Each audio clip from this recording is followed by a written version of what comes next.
अस्सलाम वालेकुम। टीपीटी जी की असाइनमेंट नंबर 1 का कंप्लीट सॉल्यूशन इस वीडियो में आपको प्रोवाइड करूँगा। तो फर्स्ट ऑफ़ ऑल आपने इसमें मतलब जो सब्जेक्ट सेलेक्ट करने हैं, कौन सा स्कूल होना चाहिए और कौन सी क्लासेस लेनी है, वो मुकम्मल गाइड करूँगा। ठीक है। स्टूडेंट आईडी में आपने अपना आईडी लिख देनी है। ठीक है। स्टूडेंट नेम में अपना नेम ऑफ स्कूल का नाम कौन सा होना चाहिए, वो स्कूल का नाम आपने लिखना है जिसके आपने स्टैंप लगवानी है नीचे। ठीक है। और एड्रेस में आपने कंप्लीट एड्रेस लिखना है जिसमें आपका मतलब तहसील भी आ जाए और डिस्ट्रिक्ट भी आ जाए। नेम ऑफ हेड टीचर में आपने क्या करना है, उसका नेम आपने लिखना है जो आपके स्कूल का प्रिंसिपल होगा जिसकी आपने स्टैंप लगवानी है।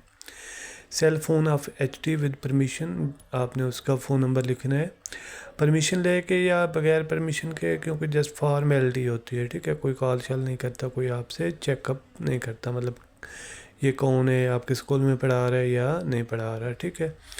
ये जस्ट आपने उनसे फ़ोन नंबर लेके इस पे लिख देना है। ठीक है।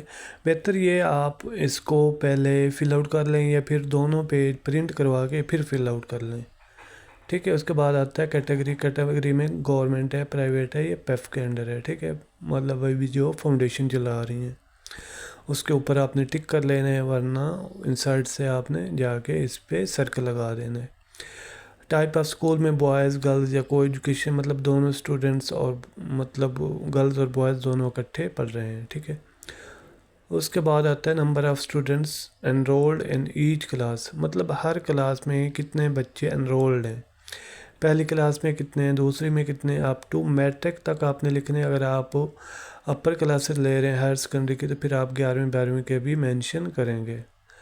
उसके बाद नोट है, before selecting the subject and grade level for teaching practice and student must provide following information. Master degree कौन सी की हुई है आपने, MA MSc। बैचलर के आपके सब्जेक्ट कौन से हैं, BA BSc में कंप्यूटर मैथ क्या क्या आपका। अगर आपका BS है तो फिर आप दोनों में सेम BS इंग्लिश लिख देंगे, और आपके अलग अलग हैं तो फिर तो डी बेस्ट। ठीक है। अक्सर ये होता है कि स्टूडेंट कहते हैं BS हमने किया हुआ तो क्या करें, दोनों में आप लिख दें BS इंग्लिश, उसमें भी BS इंग्लिश। ठीक है। तो ये भी आपकी मतलब एक जो मोस्टली मिस्टेक करते हैं ये उनको नहीं पता चल रहा होता, ये भी मैंने बता दिया। तो इसके बाद जो हमारे पास ऑप्शन आता है वो है क्लासेस और सब्जेक्ट को सिलेक्ट करने का। Subject and classes assign to you by HGT, मतलब headmaster head teacher. Please select at least one subject from your master and one from bachelor, मतलब एक BSc से आपने लेना है सब्जेक्ट, एक मास्टर से। अगर आपने BS किया हो तो BS वाला एक मस्ट होना चाहिए।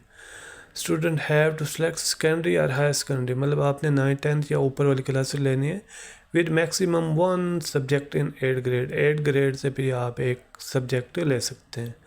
Select at least 3 different subject from 3 different secondary और हायर सेकेंडरी ग्रेड लेवल, मतलब सब्जेक्ट डिफरेंट होने चाहिए। ये नहीं आप तीनों की इंग्लिश ले लें 8वीं 9वीं 10वीं की, या तीनों सेम मतलब क्लास से ले लें 8वीं की इंग्लिश 8वीं की मैथ, ये भी गलत हो जाएगा। सब्जेक्ट भी आपने डिफरेंट लेने हैं और क्लासेस भी आपने डिफरेंट लेनी है। साइन एंड स्टैम्प शुड भी ओरिजिनल क्रॉप्ड, और मतलब जो भी आपके साइन स्टैम्प होगी वो ओरिजिनल होनी चाहिए। ये नहीं आप क्रॉप करके लगा रहे हैं या गलत फेक लगा रहे हैं। Only original scan copy of form will be accepted, उसको आपने स्कैन करना है फिर आपने इसमें पेस्ट कर देना। आपने ओनली MS वर्ड फाइल भेजनी है, कोई और फाइल नहीं भेजनी। ठीक है। क्लासेस में आप 8वीं 9वीं 10वीं ले सकते हैं। सब्जेक्ट जो आपके BS और मास्टर के रिलेटेड होंगे वो लेंगे। Name of consult class teacher, उस क्लास को कौन पढ़ा रहा है सब्जेक्ट को। ठीक है। वो आपने मेंशन करना है, फिर उनका फ़ोन नंबर आगे। इसी तरह आपने दूसरी का भी, क्लास कौन सी है, सब्जेक्ट कौन सा है, ये आपने ख़ास ख्याल रखना है। यहाँ से स्कूल सिलेक्शन फॉर्म जो आपको होता है रिजेक्ट होता है।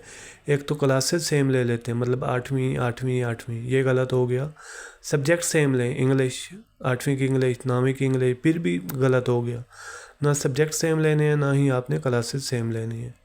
ये कंप्लीट करने के बाद आपने नीचे साइन करवाने कोऑपरेटिंग टीचर, तीनों में से किसी एक के भी, हेड टीचर के, फिर डेट, फिर स्कूल की स्टैंप। ये आपने डेट भी कल की मेंशन कर दें, ये मंडे की कर दें। ठीक है, कोई इशू नहीं है। तो इस तरह आपने इस सारे को प्रिंट करके फिर स्कैन करना है, फिर इंसर्ट पे जाके आपने इसको MS वर्ड फाइल में इंसर्ट करके फ़ाइल अपलोड कर देनी है। ठीक है, आई होप आपको मुकम्मल समझ आ गई होगी। अगर मज़ीद कोई इशू है तो आप नीचे कमेंट कर सकते हैं, ये मेरा व्हाट्सअप नंबर शो हो रहा होगा, उस पर कॉन्टैक्ट कर सकते हैं। नीचे ग्रुप मेंशन होगा, उसको भी ज्वाइन कर लें for future updates and help. Thanks for watching, मिलते हैं नेक्स्ट वीडियो में।